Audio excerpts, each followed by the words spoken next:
सहज मिले मिलया परवान। उस परमात्मा के अगर तू दर्शन करना चाहता है, उस परमात्मा से रूबरू होना चाहता है, तो अपनी अवस्था को सहजता के साथ सहज रूप में रखनी होगी। ना चतुराई, ना धोखा, किसी तरह का आडंबर नहीं करके सहज अवस्था से ही हम उस परमात्मा से रूबरू हो सकते हैं, अर्थात परमात्मा से मिल सकते हैं। नाति स्मरण न आवण जान। जब वो परमात्मा के रूप के अंदर हम रच बस जाते हैं, तो ना हमको आवण जान का 84 लाख योनियों का बार बार जन्म हमको नहीं लेना पड़ता। उस परमात्मा से के द्वारा हम जन्मों मरणों के चक्कर से मुक्त हो जाते हैं। आगे फरमाते हैं गुरु नानक देव जी, ठाकुर में दास, दास में सोई, जय देखा तय और न कोई। ठाकुर में दास, वो परमात्मा का रूप जब परमात्मा हमारे शरीर के हृदय के अंदर हमारी आत्मा में रच बस जाता है, तो वो स्वयं ही ठाकुर का रूप हो जाता है, अर्थात दोनों एक जैसे हो जाते हैं। जय देखा तय अवर न कोई। वो गुरु नानक देव जी कह रहे हैं कि जहां भी मैं देखता हूँ, मुझे वो परमात्मा, वो रब, वो निरंकार हर जगह उसके साक्षात उसके दर्शन होते हैं। आगे फरमा रहे हैं कि गुरमुख भगत सहज घर पाइए, बिन गुर बेटे मर आइए जाइए। गुरुमुख भगत महल घर पाइए। सहज है कि गुरु की शरण में आकर, गुरु की भक्ति में लीन होकर, सहज अवस्था में रहकर मैं उस परमात्मा से, उस परमात्मा को पा सकता हूँ। और बिन गुरु बेटे मर आइए जाइए। बिना गुरु के हम कभी भी जन्म मरण के चक्रों से मुक्त नहीं हो सकते। गुरु हमको शब्द के राह पे चलकर उस परमात्मा से के मिलने का राह प्रशस्त करता है। सो गुर करो जे साच दिड़ावे, अखत कतावे शब्द मिलावे। सो गुर करो जे साच दिखावे। ये परमात्मा हमें सच्चा गुरु, हमें उस गुरु की समझ हो, और गुरु के माध्यम से ही हम उस सच्चे परमात्मा, सच्चे निरंकार उस परमात्मा से रूबरू हो सकते हैं। वो सही मार्ग दिखाता है। सही मार्ग दिखाने के पश्चात ही हम उस परमात्मा से मिल सकते हैं। अकथ कतावे शब्द मिलावे। और केवल एक ही रास्ता है साथ संगत जी, नाम और शब्द। शब्द के मार्फत गुरु हमको शब्द का भेद बताता है, और उस शब्द के द्वारा हम उस परमात्मा से मिल सकते हैं। आगे आप फरमाते हैं कि हर के लोग अवर नहीं कारा, साचौ ठाकुर साच प्यारा। उस परमात्मा की सिफ्त करके कोई और चारा है ही नहीं, और दुनिया में ऐसा कोई चारा नहीं है। उस परमात्मा से मिलने का कोई मार्ग नहीं है। केवल शब्द और नाम के जरिए ही हम उस परमात्मा से मिल सकते हैं। और साचौ ठाकुर साच प्यारा, उस ठाकुर के साचे ठाकुर के दर्शन हम कर सकते हैं। आगे आप फरमा रहे कि तन में मनवा मन में साचा, सो साचा मिल साचे राचा। वो शरीर के अंदर हमेशा हमारे अंदर रहता है, बस हमें उसको जागृत करना पड़ता है। गुरबानी कह रही है कि सब कुछ घर में बाहर नाही, बाहर डोले जो भरम बुलाई। गुरु प्रसादी जिन्हें अंतर पाया, सो अंतर बाहर सुहेला जियो। वो परमात्मा हमारे अंदर ही है, हमें उससे सचेत करना पड़ता है। वो सचेत हमको गुरु हमको नाम के द्वारा, शब्द के द्वारा हमें वो आगाह करता है, वो मार्ग बताता है, ताकि हम उस परमात्मा से मिल सके। सेवक प्रभु के लागे पाए, तो उस सेवक के चरणों में हमेशा हमें उस सेवक परमात्मा जुड़ा रहता है। बस सेवक को उस परमात्मा की याद अपने मन और मस्तिष्क और अपने हृदय के अंदर हमेशा याद रखना चाहिए। सतगुरु पूरा मिले मिलाए, तभी जाकर हम उस सतगुरु हमको पूरा सतगुरु के दर्शन होते हैं। शब्द की राह पर चलकर नाम के जरिए वो पूरा सतगुरु हमारे हृदय के अंदर प्रकट होता है, जो हमें राह दिखाता है उस मालिक से मिलने की। आप दिखावे आप में देखे, वो आप ही हमें ऐसी सूझता और ऐसी बुद्धि देता है कि हम उसके दिखाए मार्ग पर चलकर, गुरु हमें मार्ग दिखाता है, और हम अपने नाम के जरिए, सत्संग के जरिए, सेवा के जरिए हम उस परमात्मा तक पहुंच सकते हैं। हट न पतीजे ना बहु बेखे। और हमें किसी तरह की अगर हम सोचे कि उस परमात्मा को हमने जिद से या अपनी हट से मिल जाएं, तो ये हमारी गलतफहमी है। हमें उस परमात्मा को बड़े प्यार, प्रेम और सहजता के द्वारा हम उस तक पहुंच सकते हैं। घर बांटे जिन अमृत पाया, प्रेम भगत प्रभु मन पतियाना। तो हमारे हृदय के बर्तन के अंदर जिस तरह अगर वो बर्तन के अंदर पैंदा नहीं लगा हुआ हो तो उसके अंदर कोई भी चीज, पानी, दूध या कोई भी चीज ठहर नहीं सकता, उसका पैंदा लगा रहता है। इसी तरह हमारे हृदय के अंदर भी नाम के नीचे अगर सत्संग सेवा का और सिमरन का पैंदा नहीं लगा हुआ है तो वो बर्तन हमारा बेकार है। आप फरमाते हैं कि प्रेम भगत प्रभु मन पतियाना, वो प्रेम के द्वारा और उस्तत के द्वारा, अतिरेक के द्वारा हम उस परमात्मा को पा सकते हैं। पढ़ पढ़ भूले चोटा खाए, बहुत सियाणप आवे जाए। आगे आप फरमाते हैं कि तू बहुत ज्ञानी हो गया है, पढ़ पढ़ के तू इतना विद्वान हो गया है कि तू सोच रहा है कि इस इल्म, इस ज्ञान से मुझे परमात्मा मिल जाएगा, तो नहीं। सहज अवस्था के अंदर बड़े प्रेम, नम्रता और भाव से उस परमात्मा की प्राप्ति हमें हो सकती है। बहुत सियाणप आवे जावे, ज्यादा सियाणप, ज्यादा चतुराई हमें प्रभु से दूर करती है। अगर हम ये सोचे, हमें बार बार 84 लाख योनियों को भटकने के अंदर मजबूर करती है।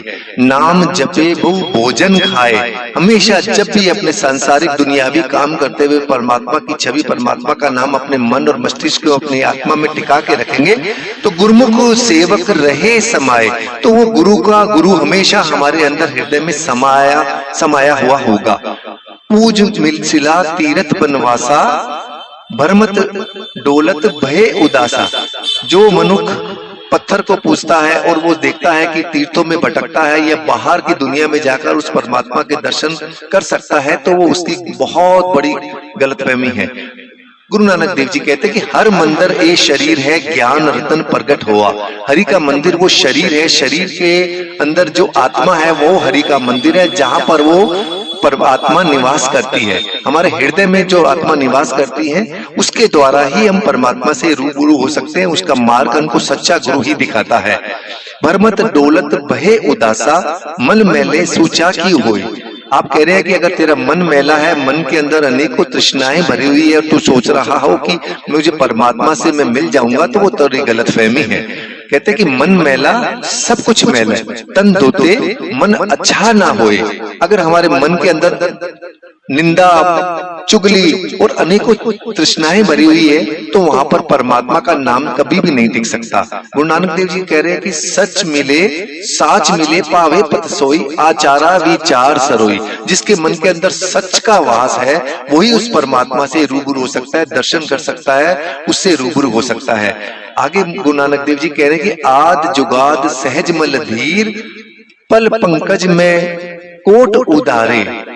कि जो है वो जब कृपा पर आ जाता है, वो परमात्मा, वो परमेश्वर जब अपनी कृपा पे आ जाता है, जिस तरह हमारी एक सेकंड के लिए भी अगर पलक झपकती है तो अनेकों जीवों पर वो अपनी दया कर देता है।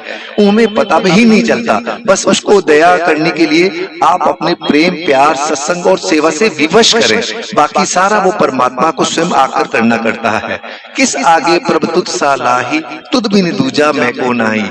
अंत में गुरु नानक देव जी कह रहे हैं कि मैं किसके आगे विनती करूं, मैं मेरी अरदास, मैं मेरी रिक्वेस्ट किसके आगे करूं, मुझे तेरे अलावा और कोई नहीं दिखता। सार यही है कि हमके गुरु के द्वारा हम उस शब्द नाम की कमाई करके उस परमात्मा तक पहुंचने का राह प्रशस्त कर देते हैं। और ज्यों तुध भावे त्यों राख रजाए, नानक सहज बाहे गुण गाए। जो तेरी रजा है, तेरी रजा में ही मजा है। जैसा तो दुनियावी और शरीर रूप से हमको रखना चाहता है तू रख।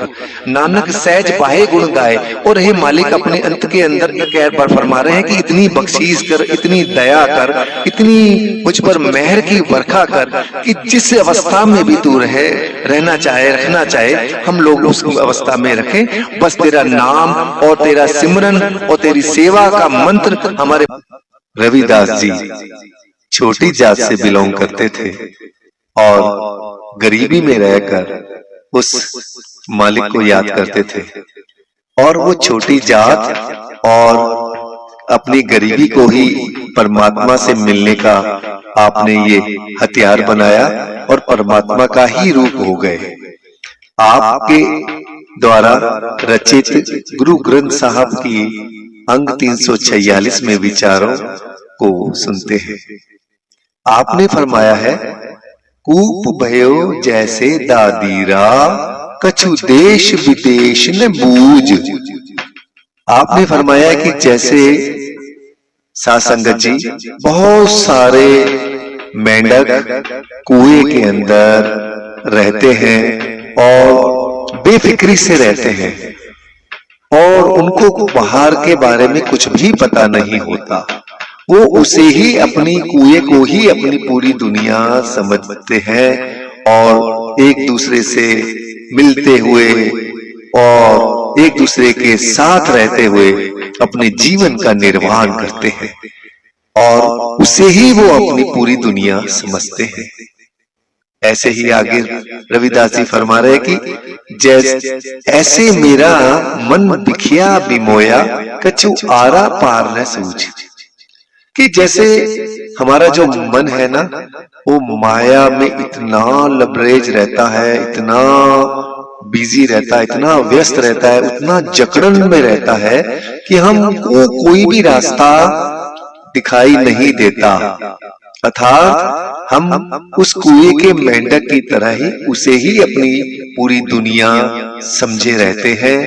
पूरा जीवन माया में बंधे रहते हैं, माया में जकड़े रहते हैं और कोई भी रास्ता कुएं से बाहर आने का सासंग जी हमें नजर ही नहीं आता। अब आगे रविदास जी अपने वचनों में बता रहे हैं कि सगल भवन के नायिका एक खिन दरस दिखाए जी।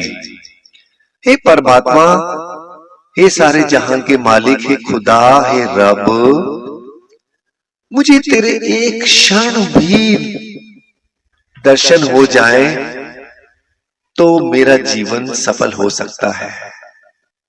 बड़े भाव विभोर होकर रविदास जी भक्ति में ओतप्रोत होकर मालिक को याद करते हुए कह रहे हैं कि मालिक, हे निरंकार, एक क्षण के लिए भी मुझे अपने दर्शन दे दे ताकि मेरा इस जीवन में आना सफल हो जाए। ऐसे भावों से आंखों के में से झरते पानी और भक्ति में लीन रविदास जी आगे फरमा रहे हैं कि मलिन भई मत माधवा तेरी गत लखी न जाए।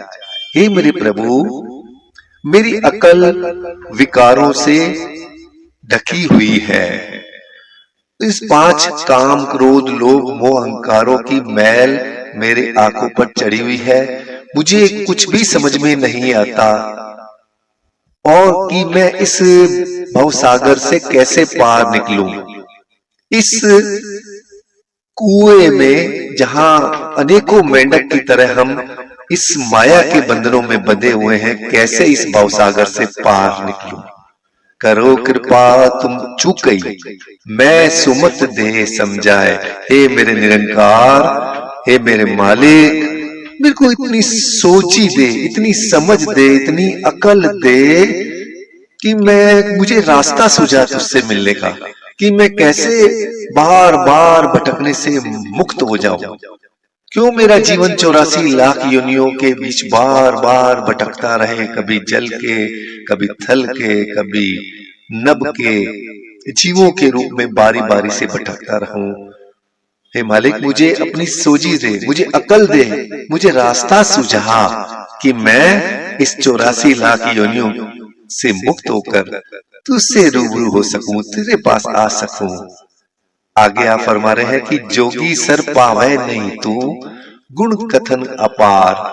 बड़े बड़े जोगी उस भक्ति में लीन रविदास जी कह रहे हैं कि मैंने बड़े बड़े जोगी देखे हैं, बड़े बड़े लोग, अकलवान, सूझवान, दुनियावी ओदों से ओतप्रोत मैंने देखे हैं। कोई भी तेरी कहानी तेरे बारे में नहीं बता सकता, तेरे गुणों के बारे में चर्चा नहीं कर सकता। इतने अपार और असंख्य गुणों से ओतप्रोत है तू मेरे मालिक। और आप पे आगे फरमा रहे हैं कि प्रेम भगत के कारणे कह रविदास चमार। रविदास जी कह रहे हैं कि हे प्रभु, मुझे एक ही रास्ता नजर आता है तुझसे मिलने का, तेरे पास आने का, वो है प्रेम। तू प्रभु की सिफत सलाह कर। वो हमें भी समझा रहे हैं रविदास जी कि मैंने उस परमात्मा से मिलने का एक ही रास्ता पाया है, वो है प्रेम। और अंत में वो सभी साथ संगत जी हम सभी को प्रेरणा देते हुए सीख दे रहे हैं कि तू मालिक से मिलना चाहता है, मालिक के बारे में जानना चाहता है और उस कुएं से बाहर निकलकर उस अकाल पुरख के पास जाना चाहता है कि जहां असंख्य मेंढक उस कुएं को ही अपना सब कुछ समझे बैठे हैं, उस कुएं से बाहर निकलना चाहते हैं, अर्थात 84 लाख योनियों के से मुक्त होकर परमात्मा में ही लीन होना चाहता है। आपने इन वचनों में एक ही रास्ता बताया है सत्संग जी, वो है प्रेम। प्रेम के साथ उस मालिक की इबादत कर, उस मालिक की रचना को याद कर, उस मालिक के गुण गा, सत्संग सेवा सिमरन कर, शुभ कर्म कर और प्रेम को हथियार बनाकर उस प्रभु परमात्मा उस निरंकार से रूबरू हो सकता है। ये राह सुझाई है ऐसे संत ने जिसकी छोटी जाति थी पर विचार और प्रेम सबसे ऊपर था, और वही रविदास जी इसी प्रेम के जरिए परमात्मा का ही स्वरूप हो गए और उन्होंने अपने रहते हुए उस परमात्मा के दर्शन किए। सत्संगत जी इन वचन में यही मैसेज है, यही है सूचना और यही हमें राह सुझाते हैं कि इस प्रेम के जरिए उस मालिक को नियमित रूप से याद कर शुभ कर्म, अच्छे कर्म और नित्य नैम से उस परमात्मा की उस्तत के द्वारा उस तक पहुंचने का प्रयास कर। सत्संगत जी इस वीडियो को और भी आप अपने रिश्तेदारों में, अपने मित्रों में जरूर पहुंचाएं ताकि वह भी इस विचारों से लाभ उठा सके।